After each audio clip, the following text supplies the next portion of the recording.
আসসালামু আলাইকুম সবাইকে। আশা করি আল্লাহর রহমতে আপনারা সবাই অনেক ভালো আছেন। আমার নতুন মালির বারান্দা বাগানে আরেকবার আপনাদের অনেক অনেক স্বাগতম।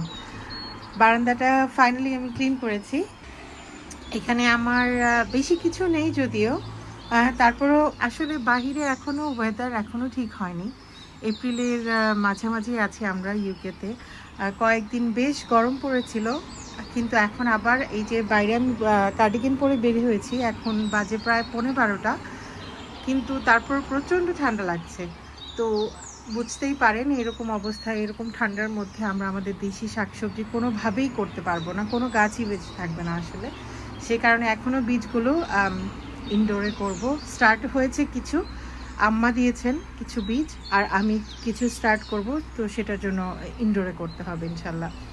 চটজলদি দেখিয়ে দেই, এগুলা হচ্ছে আমার ড্যাফোডিলসের যে ছোট ছোট ফুলগুলো ছিল সেটার। এটা এত লেট গ্রো করছে, ইউজুয়ালি আসলে যখন মার্চ মাস শুরু হয়ে যায় ফেব্রুয়ারি থেকে আসলে তারা মাথা তুলতে থাকে, কিন্তু আমার এই পটটা একটু আড়ালে ছিল সেজন্য এটা এখনো শুরু হয়নি, মাত্রই শুরু হচ্ছে। জানি না এগুলো আমি কি করব। এই ড্যাফোডিলসগুলো আমি এখানে পটে দিয়ে দিয়েছিলাম, এগুলো আমার ফ্রন্টে ছিল আগে, ওই সামনের ওই জায়গাটা ছিল, দেখাবো একটু পরে। এগুলোকে আমি আবার তুলে বাল্বগুলোকে আমি ফ্রন্টে আবার লাগিয়ে দেব। যখন আমি লাগাবো ইনশাল্লাহ আপনাদের সাথে শেয়ার করব। এখানে আমার মূলা শাকগুলো মাশাআল্লাহ অনেক বড় হয়ে গেছে।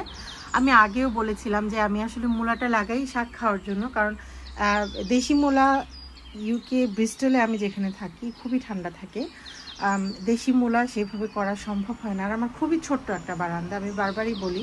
তো আমি কি করি, যে বিদেশি জাতগুলো আছে সেই মূলার বীজগুলো ছিটিয়ে রাখি। মাশাআল্লাহ এই শাকগুলো খেতে খুবই ভালো লাগে, খুবই খুবই ভালো লাগে, খুব সুন্দর একটা গন্ধ আসে। তো এগুলো হারভেস্ট করবো ইনশাল্লাহ খুব জলদি। এই পটটাতে আমি কিছু সরিষার দানা ফেলেছি, সরিষা শাক খাবো বলে। দেখেন ছোট ছোট দুইটা উঠেছে। আসলে এই জায়গাটা ড্রাই হয়ে গেছে, পানি দিতে হবে। পানি না দিলে সিড জার্মিনেট হয় না। এখানে আমি পানি এনে রেখেছি আমার ক্যানে। আমার বড়ইয়ের গাছ, আমার দুইটা চাইনিজ বড়ইয়ের গাছ ছিল, আমি দেখিয়েছিলাম। এটা আসলে মরে গেছে, একটা মরে গেছে, আরেকটা আমি ডাল আঁচড় কেটে দেখেছি বেঁচে আছে, কিন্তু এখনো কোনো ডাল পাতা ছাড়ছে না। সো আমি জানি না এটা কতটুকু বেঁচে আছে। আমার ডালিমের গাছগুলো দেখেন মাশাআল্লাহ দুইটাই খুব সুন্দর করে। এটা একটু লেট হয়েছে, আর ওইটা পিছনেরটা যেটা ওই পটটাতে কি সুন্দর পাতা। আসলে ডালিম কোনোদিন হবে কিনা আমি জানি না, কিন্তু আমি ফেলি না, যে পাতাগুলো দেখতে এত সুন্দর।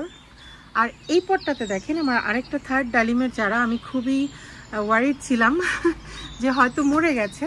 দেখাই, আমি জানি না আপনারা দেখতে পারবেন কিনা।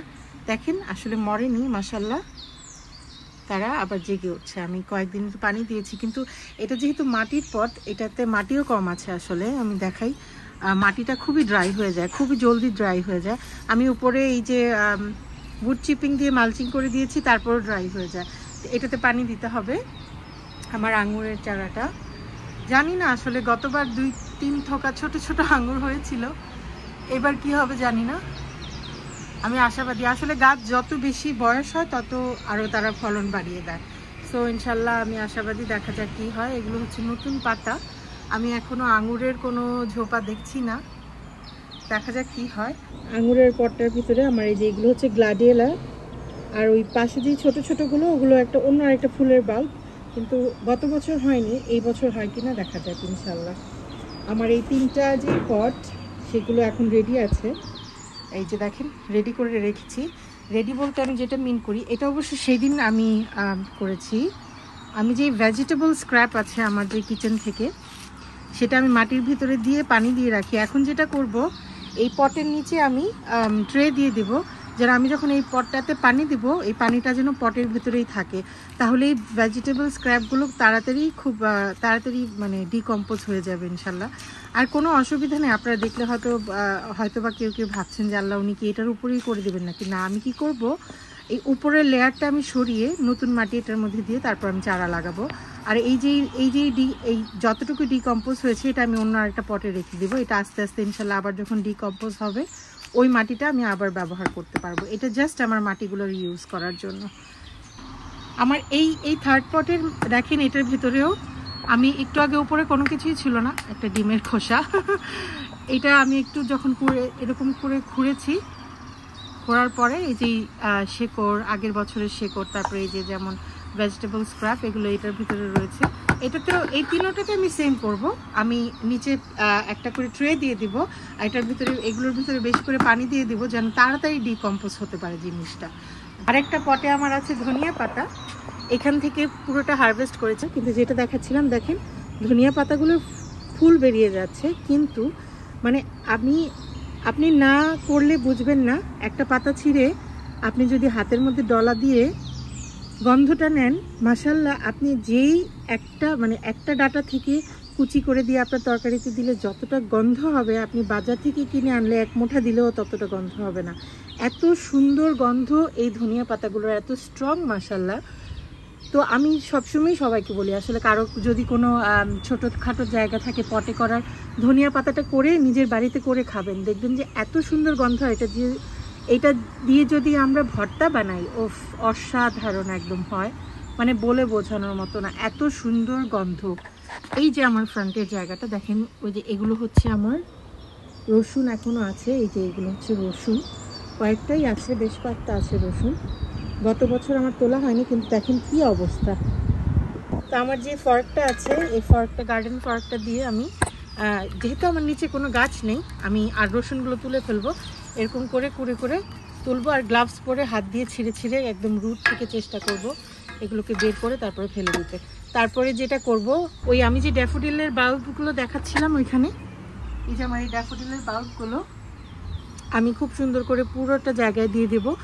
আমি এটার উপরেই ফুল লাগাবো। ড্যাফোডিলগুলো একদম তলের একদম নিচের লেয়ারটাতে দেওয়াতে যেটা হবে, প্রতি বছর ফেব্রুয়ারিতে এরা জেগে উঠবে।